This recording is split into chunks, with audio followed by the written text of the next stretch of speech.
as it had for the past 15 years. But tonight, lying in our king-sized bed with 2 feet of cold space between Nina and me, those creaks sounded different, like the whole structure was getting ready to collapse. I stared at the water stain on the ceiling, shaped like a boot or maybe a tool, depending on your mood, and listened to my wife's breathing, too shallow for sleep, too steady for honesty. "Eli!" Nina's voice cut through the darkness. "You awake? Hard not to be when you're tossing around like a fish in a net." I kept my eyes on that stain. "Another hospital emergency keep you late?" She shifted, and I caught a whiff of something that wasn't hospital antiseptic. Something expensive. Something that smelled like my brother Mark's cologne. "We need to talk." Nina sat up, her silhouette backlit by the streetlight filtering through our cheap blinds. At 39, she still had the figure that caught my eye at Jimmy's wedding 20 years ago. Too bad her heart had gone rotten somewhere along the way. "Talk away. I'm a captive audience." "Don't be sarcastic, Eli. This is serious." I finally looked at her. Even in the dim light, I could see she'd been crying. Nina never cried. Not when her father died, not when we lost the first baby, not even during the worst fights. But here she was, mascara smudged, looking like a woman who'd made a choice she couldn't take back. "How serious are we talking? Like the mortgage is late serious, or I've been screwing your brother for 6 months serious?" The silence stretched between us like a tightrope. I watched her face cycle through emotions. Surprise, guilt, anger. Then something that looked almost like relief. "I'm pregnant, Eli." I laughed. Actually laughed out loud because the alternative was putting my fist through the drywall I'd installed myself 3 summers ago. "Congratulations. Should I start picking out baby names, or do you and Mark already have that covered?" Nina flinched like I'd slapped her. We don't know." "Cut the crap, Nina. I've got a vasectomy scar and a receipt from Dr. Morrison to prove it. Unless you're claiming this is the second coming, that baby's got Carter DNA, but it ain't mine." She started crying harder then, those big dramatic sobs that probably worked on Mark. Poor successful Mark with his auto shop empire and his reputation as the town's golden boy. Mark, who'd never met a problem he couldn't charm his way out of, or a woman he couldn't sweet-talk into bed. "I didn't mean for this to happen," Nina whispered. It started as nothing. A few drinks after the hospital fundraiser. Mark was going through problems with Lisa, and I was frustrated with us, and you figured you'd help him work through his marital problems with your V. How charitable of you." "Eli, please. I know you're angry." "Angry?" I sat up, finally giving her my full attention. "Honey, angry was when you bought that new car without telling me. Angry was when you invited your mother for Christmas without asking. This is something else entirely." I got out of bed and walked to the window. Our street looked the same as always. Modest houses with modest dreams, pickup trucks in driveways, porch lights casting yellow circles on cracked sidewalks. This was supposed to be our life, our neighborhood, our future. "What do you want from me, Nina? You want me to play daddy to my brother's kid? Pretend this never happened? Keep the family name intact while you and Mark laugh about what a sucker I am?" "Nobody's laughing, Eli. Mark feels terrible about this. We both do." "I bet he does. Poor Mark having to deal with the consequences of his actions. Must be real tough for him." Nina got out of bed and walked over to me.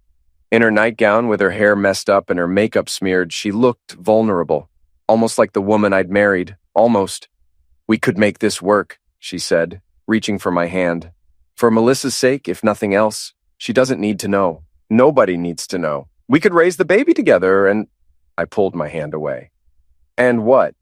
Pretend I don't know my wife's been playing house with my brother? Pretend I don't know that half the town's probably been whispering about this behind my back? Pretend I'm not the biggest fool in Maine? It's not like that." "Then what's it like, Nina? Explain it to me like I'm stupid, because apparently I am—" She opened her mouth to answer, but a car door slammed outside. We both looked out the window to see Mark's red Mustang parked across the street. He was sitting behind the wheel, talking on his phone, occasionally glancing at our house. "He's been doing that all week," I said quietly. "Parking out there, watching. Making sure I don't do anything crazy, I guess. Or maybe just making sure his investment's protected." Nina's face went white. "Eli, you don't understand.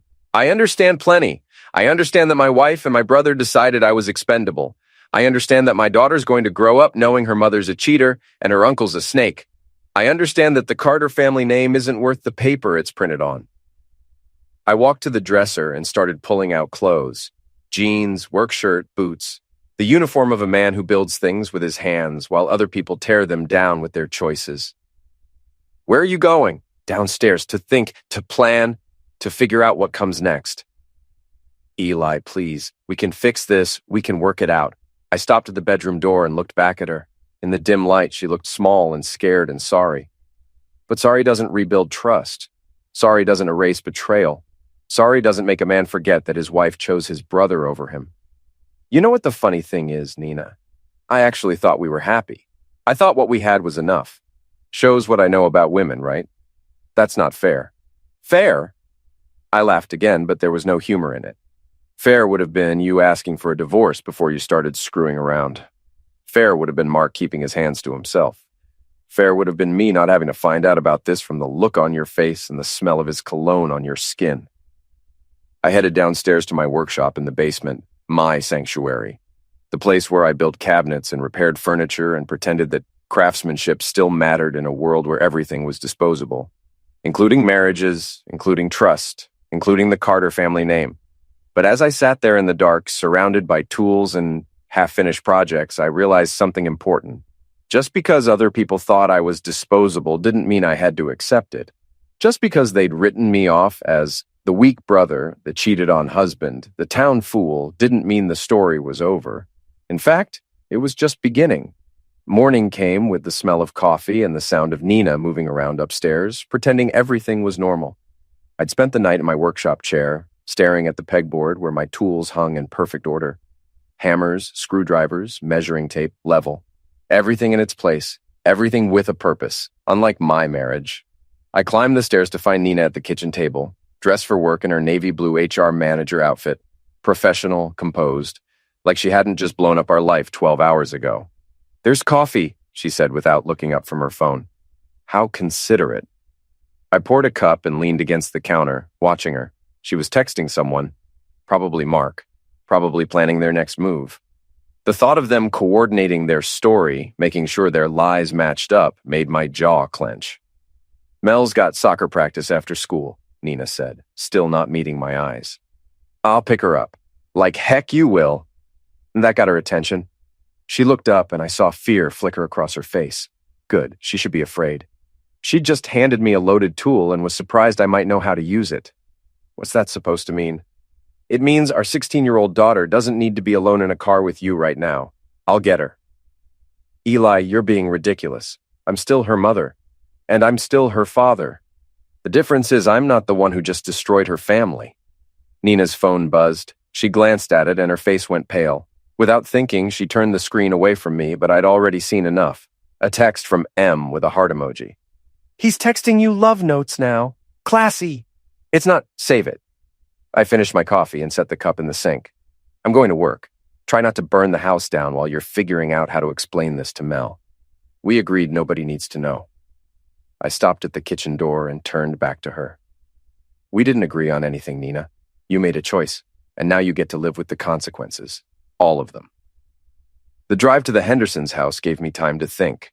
I had 3 kitchen cabinets to install and a bathroom vanity to level. Simple work, honest work. The kind of thing that made sense in a world gone sideways. Brady, my apprentice, was already there when I arrived, unloading tools from his beat-up Honda. At 19, he was all elbows and enthusiasm, the kind of kid who still believed hard work and integrity mattered. I envied him that. "Morning, Mr. Carter, you look like heck." "Thanks for the pep talk, kid. Let's get these cabinets hung." We worked in comfortable silence for the first hour. Brady had learned not to chatter when I was in one of my moods, and today I was definitely in a mood. But as we measured and marked and drilled, I found myself thinking about Nina's phone, about those text messages, about what other evidence might be floating around. "Brady, you're good with computers, right?" "Better than most old guys." He grinned to take the sting out of it. "Why?" "Just curious. Hypothetically speaking, if someone wanted to recover deleted text messages, how would they go about it?" Brady's grin faded. Hypothetically? Hypothetically. Well, hypothetically, there are programs you can download. Or if you had access to someone's cloud backup, you could see everything. Photos, messages, call logs. The whole digital life. I nodded and went back to work, but my mind was racing. Nina wasn't tech savvy. She probably didn't even know about cloud backups, automatic syncing, digital footprints. She thought deleting a text made it disappear forever. She was about to learn otherwise. After work, I stopped by the Fisherman's Knot, the local bar where half the town gathered to drink beer and share gossip. I wasn't much of a drinker, but I needed information, and Tina Morrison, Nina's best friend and the town's biggest gossip, would be holding court at her usual corner table. Sure enough, there she was, surrounded by her circle of middle-aged hens, all of them cackling about someone else's misfortune. Tina saw me come in and waved me over with fake enthusiasm. "Eli, how's Nina? We missed her at book club last week." "She's been busy," I said, sliding into an empty chair. "Hospital's keeping her late a lot these days." Something flickered in Tina's eyes. Knowledge, guilt, complicity. Oh, you know how it is with healthcare, always some crisis or another. The other women nodded and murmured agreement, but I could feel the undercurrent. They knew something. Maybe not everything, but enough to make them uncomfortable around me. "Actually, Tina, I was hoping to talk to you privately about Nina's birthday next month. I want to plan something special." Tina's smile faltered. "Oh, that's sweet of you, Eli." We moved to a quieter table near the back. Tina ordered another wine. I stuck with beer. She was nervous, fidgeting with her wedding ring, avoiding eye contact. "So, what did you have in mind for Nina's birthday?" "That depends," I said quietly, "on whether you think she deserves a celebration or a wake."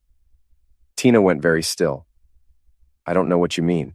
"Sure you do. You know exactly what I mean. The question is, are you going to keep lying to my face, or are you going to tell me how long you've known about Nina and Mark?" The color drained from her face. She looked around the bar like she was planning an escape route, but I leaned forward, blocking her exit. "I already know about the affair, Tina. I know about the pregnancy. What I don't know is how many people have been laughing at me behind my back. How many people knew my wife was screwing my brother while I was home playing the faithful husband?" "Eli, please, it's not what you think." "Then tell me what it is, because from where I'm sitting, it looks like my wife's best friend helped cover up the biggest betrayal of my life." Tina started crying then. Those quiet tears that women cry when they've been caught red-handed. "I told her it was wrong. I told her she needed to end it or tell you. I never wanted any of this to happen. But you didn't stop it. You didn't tell me. You let me walk around this town like an idiot while everyone whispered about poor, stupid Eli Carter. It wasn't like that." "Then what was it like? Paint me a picture, Tina. Help me understand how my best friend's wife and my brother's mistress thought this was going to end well." She wiped her eyes with a cocktail napkin. "It started at the hospital fundraiser in March. Nina had too much to drink and Mark offered to drive her home. One thing led to another and they've been meeting at his lake cottage ever since." 6 months. They'd been betraying me for 6 months while I built cabinets and coached Mel's soccer team and believed in the sanctity of family. While I trusted them both with my life, they've been planning its destruction. Who else knows? Just me, and Lisa suspects something, but Mark's been careful. Not careful enough to use protection, apparently. Tina flinched. "Nina's scared, Eli. She doesn't know what to do.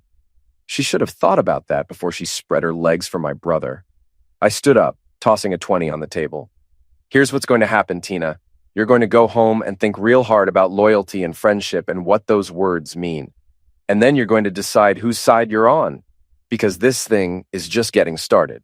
And when the dust settles, people are going to remember who stood where."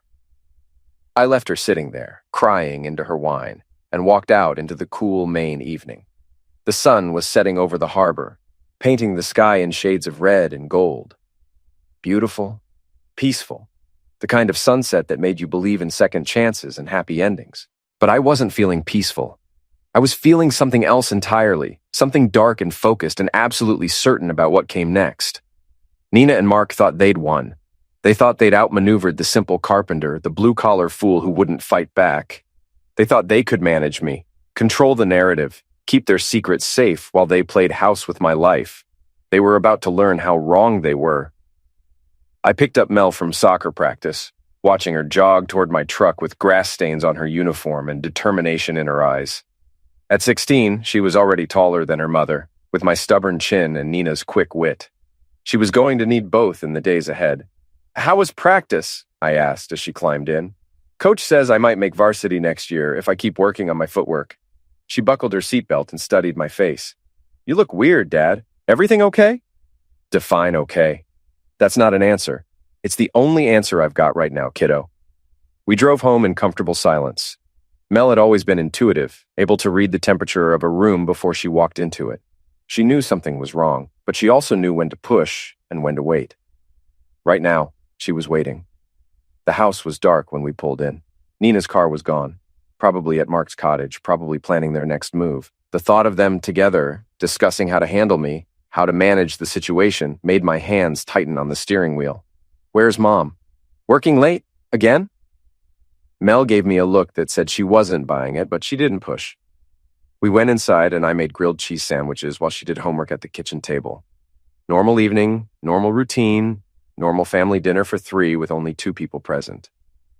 After Mel went to bed, I sat at Nina's desk in the corner of the living room and opened her laptop. She'd never been paranoid about passwords. Her birthday, our anniversary, Mel's middle name, simple combinations for a simple betrayal. Her email was a goldmine. Messages from Mark going back months, carefully worded but unmistakably intimate. Can't wait to see you tonight. Thinking about this afternoon. You looked beautiful at dinner last night. Dinner last night. While I was home with Mel, helping her with algebra homework, my wife was having a romantic dinner with my brother. The casual cruelty of it took my breath away. But the emails were just the beginning. Her photo backup revealed the real evidence. Pictures I never should have seen, videos that made my stomach turn, proof of an intimacy that belonged to me, but had been given to him. I copied everything to a flash drive, then cleared the browser history and closed the laptop. Nina would never know I'd been there, but now I had ammunition. The question was how to use it. My phone buzzed with a text from an unknown number. We need to talk. Meet me at the cottage tomorrow night at 8. Come alone. M. Mark. Reaching out directly now, probably panicked that I might do something unpredictable. He wanted to control the conversation, manage the situation, maybe offer me some kind of deal. Poor Mark, thinking he could negotiate his way out of this like he was selling a used car. I texted back, see you there. The next day crawled by. I installed the Henderson's bathroom vanity, fixed Mrs. Patterson's squeaky door, and replaced 3 rotted deck boards for the Kowalskis. Honest work with honest people who paid their bills and didn't sleep with their in-laws. Brady could tell something was eating at me, but he kept his questions to himself. Good kid. He was learning that sometimes the best thing you can do for someone is give them space to work through their problems. At 7:30, I drove out to Mark's lake cottage. It was a beautiful property, 2 acres of pine trees, a private dock, a view that probably cost him $200,000 more than it was worth. But Mark had always been about appearances, about status, about showing the world how successful he was. His Mustang was already there when I arrived. I parked behind it, blocking his exit, and walked up to the front door. It opened before I could knock. Eli. Mark looked older than his 44 years, stress lines around his eyes, his usually perfect hair disheveled. Thanks for coming. Wouldn't miss it. He led me inside to the living room, all leather furniture and stone fireplace and windows overlooking the lake. The kind of place where rich people went to pretend they were outdoorsmen. The kind of place where my brother brought my wife to screw her on Egyptian cotton sheets. You want a beer? I want an explanation. Mark poured himself a scotch and sat across from me. I know you're angry. Stop right there. Don't tell me what I am. Don't tell me what I feel. Don't sit there in your fancy cottage with your expensive whiskey and pretend you understand anything about what I'm going through. Fair enough. He took a sip and set the glass down. What do you want to know? I want to know how long you've been planning this. I want to know if you set out to destroy my marriage or if you just stumbled into it. I want to know if you ever, for even 1 second, thought about what this would do to me. It wasn't planned, Eli. It just happened. Bees. Affairs don't just happen. They're a series of choices. You chose to flirt with my wife. You chose to touch her. You chose to bring her here and sleep with her in your bed while I was home trusting you both. Those were deliberate decisions, Mark. Own them. His face flushed red. You think I wanted this? You think I wanted to hurt you? I think you wanted Nina, and you didn't care who got hurt in the process. That's not true. Then explain it to me. Help me understand how my brother and my wife ended up in bed together while I was playing the fool. Mark stood up and walked to the window. Nina was unhappy, Eli. She felt trapped. Ignored, taken for granted. She needed someone to see her, to appreciate her. And you volunteered for the job. I listened to her. I made her feel special. I gave her what she wasn't getting at home. The casual cruelty of it hit me like a physical blow. He wasn't just admitting to the affair, he was blaming me for it, making it my fault that my wife cheated, my fault that my brother betrayed me, my fault that my family was destroyed. So this is on me. I drove Nina into your arms by being a bad husband? I'm not saying that. That's exactly what you're saying. I stood up, my hands clenched into fists. You're saying I deserved this. You're saying Nina had a right to cheat because I wasn't meeting her needs. You're saying I should be grateful that my brother was there to service my wife when I fell short. Eli, calm down. Don't tell me to calm down. The words exploded out of me, months of suppressed rage and betrayal and humiliation boiling over. You slept with my wife, you got her pregnant, you destroyed my family, and now you want me to calm down?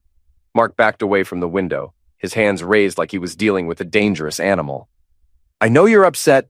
Upset? Upset is when the Patriots lose. Upset is when it rains on your day off.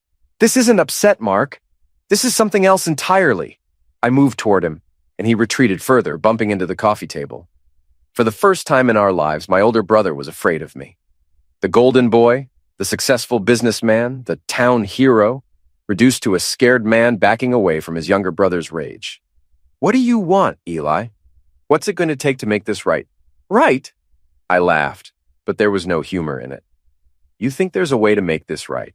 You think you can write a check or make a speech or do some grand gesture that's going to fix what you broke? There has to be something. There is something, but you're not going to like it. Mark's face went pale. What? You're going to leave town, Mark. You're going to sell the business, pack up your things and disappear. You're going to get out of my life and stay out forever. I can't do that. My business is here. My life is here. Your life is here. What about my life? What about the life you and Nina destroyed? I stepped closer, backing him against the fireplace.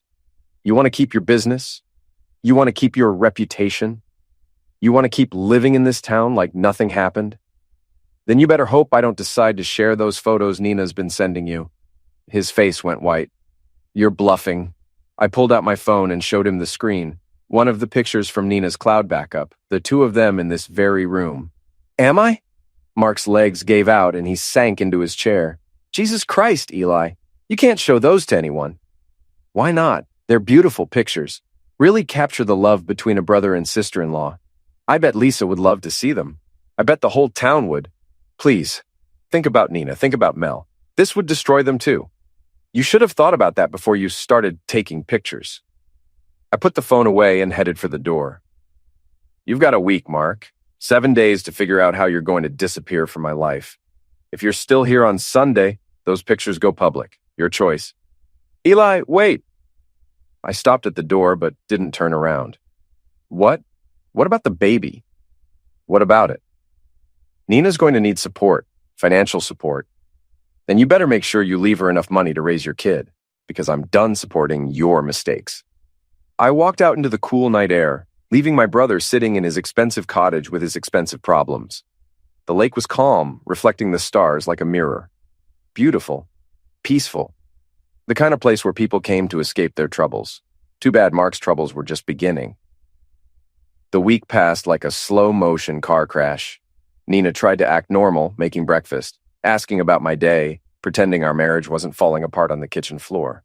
Mark stayed away from the house, but I caught glimpses of his Mustang around town, at the bank, at his lawyer's office, at the real estate agency. Good. He was taking me seriously. Mel knew something was wrong. She'd catch me staring off into space, or notice Nina's red eyes at breakfast, or feel the tension crackling between us like electricity before a storm. But she was 16, focused on her own life, trusting that the adults would handle whatever adult problems were brewing. If only she knew. Friday afternoon, I was replacing deck boards at the Kowalskis when Tina Morrison showed up.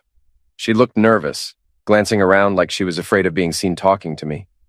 Eli, we need to talk. About what? About what you're planning to do. I set down my hammer and looked at her. What makes you think I'm planning anything? Nina's scared. She says you've been acting strange, distant. She thinks you might do something drastic. Like what? Leave my wife for screwing my brother? Yeah, that would be pretty drastic. You know what I mean? I did know what she meant. Nina was worried I might hurt Mark or hurt myself, or do something that would bring the whole mess into the open. She was worried about consequences, about exposure, about the comfortable lie she'd built with my brother coming apart in public. Tell Nina she doesn't need to worry about me doing anything drastic. Tell her I'm a reasonable man who's going to handle the situation in a reasonable way. What does that mean? It means she'll find out soon enough. That evening, I took Mel out for pizza at Antonio's, our usual Friday night tradition. She ordered her usual pepperoni and mushroom. I stuck with plain cheese. We sat in our usual booth by the window, watching the town go about its Friday night business. Dad, are you and Mom getting divorced?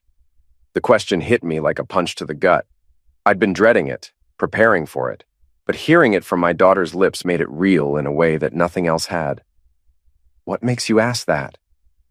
You barely talk to each other. Mom's been crying. You've been sleeping in the workshop. I'm not stupid, Dad. I reached across the table and took her hand. Whatever happens between your mother and me, it doesn't change how we feel about you. You know that, right? That's not an answer. It's the only answer I can give you right now. Mel squeezed my hand. Is there someone else? Is that why you're fighting? Smart kid. Too smart for her own good sometimes. Yes, I said quietly. There's someone else. Who? I looked at my daughter, my beautiful, innocent daughter who still believed in fairy tales and happy endings, and realized I couldn't tell her the truth. Not yet. Not like this. It's complicated, kiddo. Adult stuff, but I promise you'll know everything soon. We finished dinner in relative silence, both of us lost in our own thoughts. Mel was trying to process the idea that her parents' marriage was ending. I was trying to figure out how to protect her from the ugly truth of why. Saturday morning, I drove to Mark's auto shop. It was closed, but I had a key. We were brothers, after all, partners in the family business, even though Mark owned the building, and I just helped out when he needed extra hands. The shop was empty, tools hanging neatly on pegboards, 3 cars waiting for Monday morning repairs. Mark's office was in the back, a glass-walled cube where he handled the business side while his mechanics did the real work. I sat at his desk and opened his computer. Mark wasn't any better with passwords than Nina. His birthday, his high school graduation year, the name of his first car. Simple combinations for a simple man. His email was full of the usual business correspondence, but buried in the deleted folder I found what I was looking for. Messages to Nina, of course, but also messages to other women. Apparently, my brother's appetite wasn't limited to my wife. He'd been working his way through half the single women in town, and a few married ones too. I copied everything to a flash drive, then opened his business files. Mark's auto repair was more successful than I'd realized. $300,000 in annual revenue, $50,000 in the business checking account, a line of credit that could cover 6 months of expenses. But there were also problems. Late payments to suppliers, overdue insurance premiums, a tax lien that hadn't been resolved. Mark was living beyond his means, spending money on his cottage and his cars and his lifestyle while his business slowly strangled. I made copies of the financial records too, then locked up and drove home. Nina's car was gone, probably at the cottage again, probably making plans with Mark. They still thought they could manage this situation, control the narrative, keep their secret safe. They were about to learn otherwise. Sunday morning, I got up early and made pancakes for Mel. She came downstairs in her pajamas, hair messy from sleep, looking younger than her 16 years. Where's Mom? Still sleeping. It wasn't technically a lie. Nina had come home around 2 in the morning, slipping into bed like she thought I wouldn't notice. I'd pretended to be asleep, listening to her breathing, smelling Mark's cologne on her skin. After breakfast, Mel went to her room to get ready for soccer practice. I waited until I heard the shower running, then knocked on Nina's bedroom door. Come in. She was sitting up in bed, looking haggard and worried. The pregnancy was starting to show. Just a slight curve to her belly, but enough to make the situation real in a way that words couldn't. We need to talk. About what? About your future. Yours and Mark's and the baby's. Nina's face went pale. Eli, please, can't we work this out? Can't we find a way to make this okay? It's too late for that. I sat on the edge of the bed, close enough to see the fear in her eyes. I know about the other women, Nina. I know Mark's been cheating on Lisa for years, and you're just the latest in a long line. I know about his financial problems, his tax issues, his overdue bills. I know everything. What are you saying? I'm saying your boyfriend isn't the successful businessman you think he is. I'm saying you picked the wrong horse in this race. Nina started crying then. Those quiet tears that women cry when they realize they've made a terrible mistake. I never meant for any of this to happen. But it did happen, and now we all have to live with the consequences. What do you want from me? I want you to pack your things and move out, today, this afternoon, before Mel gets home from practice. Eli, no, please, this is my home too. Was your home, past tense. You gave up the right to live here when you decided to sleep with my brother. The crude words hit her like a slap. Nina flinched, fresh tears streaming down her face. Where am I supposed to go? That's not my problem anymore. Move in with Mark, move in with Tina, rent an apartment. I don't care. But you're not staying here. What about Mel? What about her? She's my daughter too. Then you should have thought about that before you decided to destroy her family. I stood up and walked to the door. You've got 4 hours, Nina. 4 hours to pack up your life and get out of mine. If you're still here when Mel gets home, I'm going to show her the pictures from Mark's cottage. I'm going to tell her exactly what kind of mother she has. Nina's face crumpled. You wouldn't try me. I left her there, crying into her pillow, and went downstairs to wait. 3 hours later, I watched from the kitchen window as she loaded suitcases into her car. She looked back at the house once, her face streaked with tears, then drove away. When Mel got home from practice, I was waiting in the living room. Where's Mom? She moved out. What? Why? I took a deep breath and looked at my daughter, my beautiful, innocent daughter who was about to learn that the world wasn't as safe as she believed. Because she's been having an affair with your Uncle Mark. Because she's pregnant with his baby. Because sometimes people make choices that destroy everything good in their lives. Mel stared at me for a long moment, processing the information. Then she sat down hard on the couch like her legs couldn't support her anymore. Uncle Mark? But he's married to Aunt Lisa. Yes, he is. And she's pregnant. Yes. With Uncle Mark's baby? Yes. Mel was quiet for a long time, staring at the floor, trying to make sense of a senseless situation. When she finally looked up, her eyes were hard in a way that reminded me of myself. What happens now? Now we figure out how to move forward, just you and me. What about Mom? What about Uncle Mark? I smiled, but there was no warmth in it. Don't worry about them, kiddo. They're going to get exactly what they deserve. Monday morning brought the first real taste of autumn. Crisp air, leaves starting to turn, the kind of weather that made you think about change and new beginnings. I dropped Mel off at school, watching her walk toward the building with her shoulders straight and her chin up. She was handling the situation better than I'd expected, but then again, she was a Carter. We were tougher than people gave us credit for. The phone started ringing before I got home. First Tina, then Nina's mother, then my own mother calling from Florida. Word was spreading through the town's gossip network like wildfire. Nina had moved out, the marriage was over, and everyone wanted to know why. I let them all go to voicemail. At 10 o'clock, Mark's Mustang pulled into my driveway. He sat there for a few minutes, probably working up the courage to face me, then got out and walked to the front door. He looked terrible. Unshaven, wrinkled clothes, eyes red from lack of sleep. I opened the door before he could knock. Your week's not up yet. We need to talk, Eli. Please. Talk about what? Your exit strategy, your relocation plans, your going away party? About Nina. About the baby. About making this right? I stepped aside and let him in. He walked to the living room and sat heavily on the couch, like a man carrying the weight of the world on his shoulders. Nina's staying at the cottage, he said. She's scared, confused. She doesn't know what to do. She could start by getting a job. Single mothers need income. Come on, Eli. Don't be cruel. Cruel? I sat across from him, studying his face. You think I'm being cruel? You sleep with my wife, get her pregnant, destroy my marriage, and you think I'm the one being cruel? I know you're angry. Stop saying that. Stop telling me what I am. You don't get to define my emotions anymore, Mark. You lost that right when you decided to betray me. He ran his hands through his hair, a gesture I remembered from childhood when he was trying to talk his way out of trouble. What do you want from me? What's it going to take to end this? I told you what I want. I want you gone. I can't just leave, Eli. My business is here. My life is here. Lisa and I are trying to work things out. Lisa knows? Mark's face flushed red. She found some text messages. We're going to counseling. How's that working out for you? She's hurt, but She's willing to try, for the sake of our marriage. I laughed out loud. Let me get this straight. You're cheating on your wife with my wife, you got my wife pregnant, and now you want to go back to your wife and pretend none of this happened? It's complicated. It's not complicated at all. You're a selfish bastard who wants to have his cake and eat it too. You want to keep your business, your marriage, your reputation, and your pregnant mistress. You want all the benefits with none of the consequences. That's not true. Isn't it? Then prove me wrong. Choose one. Nina or Lisa, the baby or your marriage, your old life or your new one. Make a choice and stick with it. Mark was quiet for a long moment, staring at his hands. When he finally looked up, I saw something in his eyes that looked almost like relief. I choose Lisa. I choose my marriage. What about Nina? What about the baby?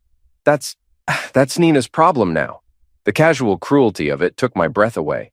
He was abandoning Nina, abandoning his own child, choosing the safe option over the right one, choosing his reputation over his responsibility.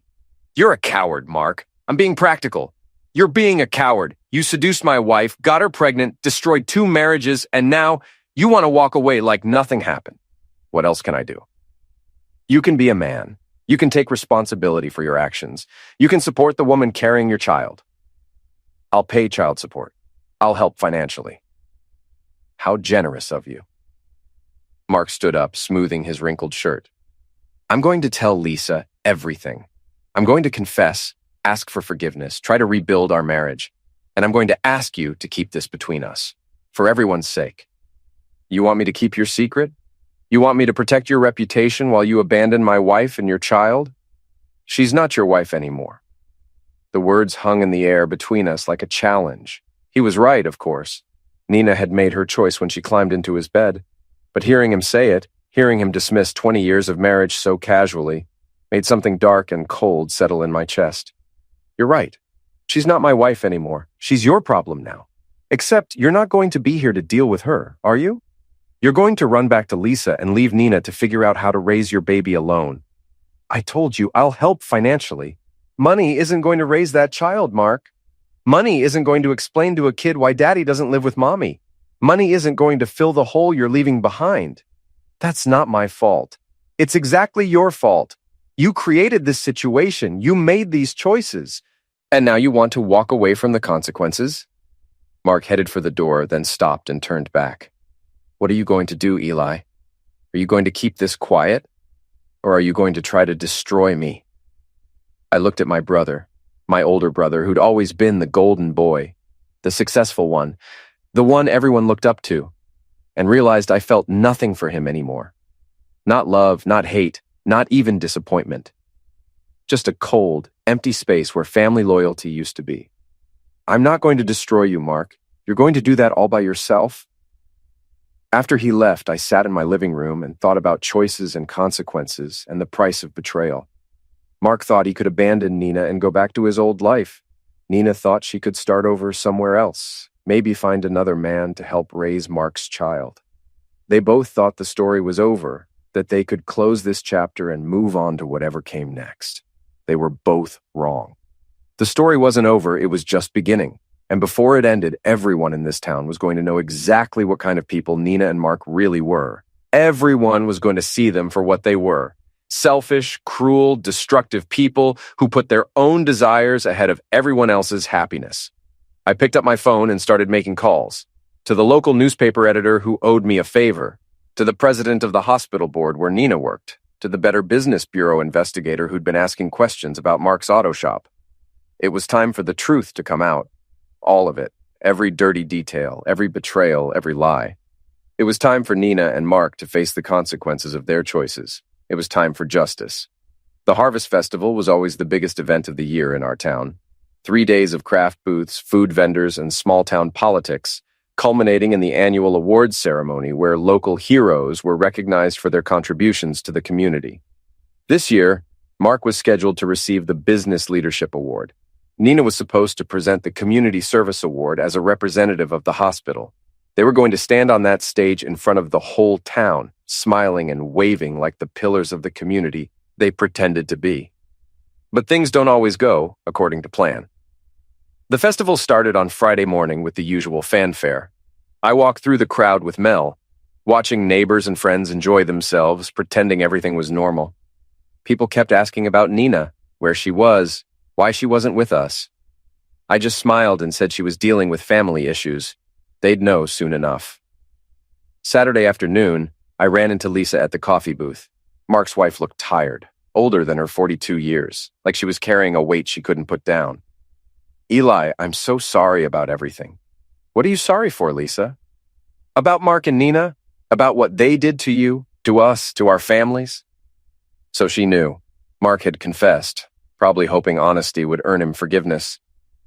Poor Lisa, trying to hold her marriage together while her husband's bastard child grew in another woman's belly. It's not your fault, Lisa. I should have seen it coming. The late nights, the phone calls, the way he acted around Nina at family gatherings. I should have known. We both should have known a lot of things.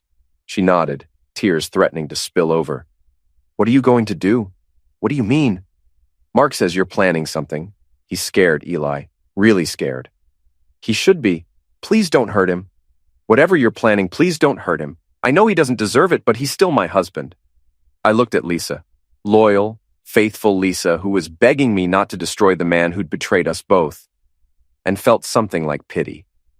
I'm not going to hurt him, Lisa. I'm just going to tell the truth. Sunday evening was the awards ceremony. The whole town gathered in the main pavilion, folding chairs arranged in neat rows, a small stage decorated with autumn leaves and harvest decorations. Mayor Patterson stood at the podium, reading from prepared remarks about community spirit and local heroes. I sat in the back with Mel, watching the proceedings. Mark was in the front row with Lisa, wearing his best suit, looking nervous. Nina was nowhere to be seen, probably at the cottage, probably too ashamed to show her face in public. This year's Business Leadership Award goes to a man who's built his company from the ground up, Mayor Patterson announced. A man who employs 12 people, supports local charities, and exemplifies the entrepreneurial spirit that makes our community strong. Please join me in recognizing Mark Carter of Mark's Auto Repair. The crowd applauded as Mark walked to the stage. He shook the mayor's hand, accepted the plaque, and stepped up to the microphone. This was his moment, his chance to bask in the community's admiration. Thank you, Mark began. This award means more to me than I can express. This town has given me everything. My business, my friends, my family. I'm honored to be part of such a wonderful community. That's when I stood up. Actually, Mayor Patterson, I have something to add. The crowd turned to look at me. Mark's face went white. Lisa closed her eyes like she was praying. Eli, the mayor said uncertainly, this isn't really the time for... I think it's exactly the time. I walked toward the stage, my footsteps echoing in the suddenly quiet pavilion. See, I have some information about this year's Business Leadership Award winner that I think the community should know. Eli, don't. Mark's voice was barely a whisper. Don't what? Don't tell them about the tax liens on your business? Don't tell them about the overdue insurance payments? Don't tell them about the 3 different women you've been sleeping with while your wife thought you were working late? Gasps rippled through the crowd. Lisa buried her face in her hands. Mark gripped the podium like it was the only thing keeping him upright. Or maybe I should tell them about my wife, about how you seduced her, got her pregnant, then abandoned her when things got complicated. About how you destroyed 2 marriages for a few months of fun. That's enough! Mark shouted into the microphone, his voice echoing through the pavilion. Is it? Is it enough? Because I don't think the people of this town know what kind of man they just honored. I don't think they know what kind of business leader they're celebrating. I reached into my jacket and pulled out a manila envelope. I've got photos, Mark, emails, financial records, everything. The whole sordid story of how the golden boy of this community is actually a lying, cheating, tax-evading fraud. The crowd was completely silent now, hanging on every word. This was better than any soap opera, better than any reality TV show. This was real drama, real betrayal, real consequences playing out in front of their eyes. Please, Mark whispered, think about Mel. Think about Lisa. Think about what this will do to them. I did think about them. I thought about how they deserve better than being lied to and betrayed. I thought about how they deserve to know the truth about the man they trusted. I turned to face the crowd. My brother Mark has been having an affair with my wife Nina for the past 6 months. She's pregnant with his child. He's been cheating on his taxes, his wife, and his community. And now he wants to stand up here and accept an award for leadership while he abandons the woman carrying his baby. The crowd erupted. Voices raised in shock, anger, disbelief. People turning to their neighbors, sharing gossip, processing the information. Mark stumbled away from the microphone, his face ashen. Lisa was crying openly now, her shoulders shaking with sobs. Mayor Patterson grabbed the microphone. "Ladies and gentlemen, please, let's maintain some decorum here." But there was no controlling the crowd now. 20 years of small-town politeness had just been shattered by the truth. People were standing, shouting questions, demanding answers. The carefully orchestrated ceremony had become chaos. I walked back to where Mel was sitting. She looked up at me with something like awe in her eyes. "Dad, that was justice, kiddo. That was what happens when people think they can lie and cheat and betray without consequences." We left the pavilion as the crowd continued to buzz with excitement. Behind us, Mark was trying to explain himself to a group of angry business owners. Lisa was being comforted by friends. The mayor was attempting to restore order, but the damage was done. The truth was out, and there was no taking it back. Monday morning, I got a call from the hospital. Nina had been terminated for conduct unbecoming a hospital employee. Apparently, the board didn't think a pregnant adulteress was the right person to represent their community values. Tuesday, Mark's biggest client canceled their service contract. By Wednesday, 2 more had followed suit. By Friday, he was talking to bankruptcy lawyers. The local newspaper ran a front-page story about the festival incident. "Local Business Owners Award Ceremony Disrupted by Family Scandal," the headline read. The article was carefully worded to avoid libel, but it included enough details to make the situation clear. Nina called me once, crying, begging me to make it stop. "The whole town is talking about us," she sobbed. "I can't go anywhere without people staring, whispering. Mel won't even return my calls." "You made your choices, Nina. Now you get to live with them." "This isn't what I wanted." "Then you should have thought about that before you decided to sleep with my brother." She hung up and I never heard from her again. Mark lasted another month before he declared bankruptcy and left town. Lisa filed for divorce and got the house, the savings account, and what was left of his reputation. The auto shop was sold to pay creditors. The lake cottage went into foreclosure. 6 months later, I heard through the gossip network that Nina had moved to Portland, where she was working as a receptionist at a dental office and raising Mark's son alone. Mark had ended up in Boston, working for someone else's auto shop, living in a studio apartment, sending whatever child support he could afford. They'd both gotten exactly what they deserved. As for me and Mel, we did just fine. Better than fine, actually. The house was quieter without Nina's drama, more peaceful without the constant tension of a failing marriage. Mel and I grew closer, bonding over shared meals and honest conversations and the knowledge that we could trust each other completely. I never remarried, never even dated seriously. I'd learned my lesson about trust and betrayal and the price of letting people too close to your heart. But I wasn't bitter. I was free. Free from lies, free from deception, free from people who thought they could use me and discard me without consequences. The Carter family name meant something again. It meant integrity. It meant standing up for yourself. It meant that some people couldn't be broken no matter how hard others tried. And that was enough. That was more than enough. One evening, 2 years after the festival incident, Mel and I were sitting on the front porch, watching the sunset paint the sky in shades of red and gold. She was 18 now, getting ready for college, planning her own life and her own future. "Dad," she said quietly, "do you ever regret what you did? Do you ever wish you'd handled things differently?" I thought about it for a moment, considering the question seriously. Did I regret destroying Nina and Mark's lives? Did I regret the public humiliation, the financial ruin, the complete devastation I'd brought down on them? "No," I said finally. "I don't regret it at all. They made their choices and I made mine. They chose betrayal and I chose justice. They chose to destroy our family and I chose to make sure they paid the price. What if Mom had asked for forgiveness? What if she'd ended the affair and tried to make things right? She didn't ask for forgiveness, kiddo. She asked me to raise another man's child while she continued lying to my face. She asked me to be a fool, and I decided I'd been a fool long enough." Mel nodded, understanding. "I'm proud of you, Dad, for standing up for yourself, for showing me that people can't just walk all over you without consequences. That's the most important lesson I can teach you, Mel. Don't let anyone make you feel like you deserve less than honesty, respect, and loyalty. And if someone betrays those things, make sure they understand the cost." We sat in comfortable silence as the sun disappeared behind the trees and the first stars appeared in the darkening sky. Somewhere out there, Nina was probably putting Mark's son to bed, telling him stories about his father who lived far away. Somewhere out there, Mark was probably sitting in his small apartment, wondering how his life had gone so wrong so fast. But I wasn't thinking about them anymore. I was thinking about the future, about Mel's college plans, about the kitchen renovation I was planning for the Hendersons, about the simple pleasure of honest work and honest relationships. I was thinking about how sometimes the best revenge isn't elaborate schemes or complex plots.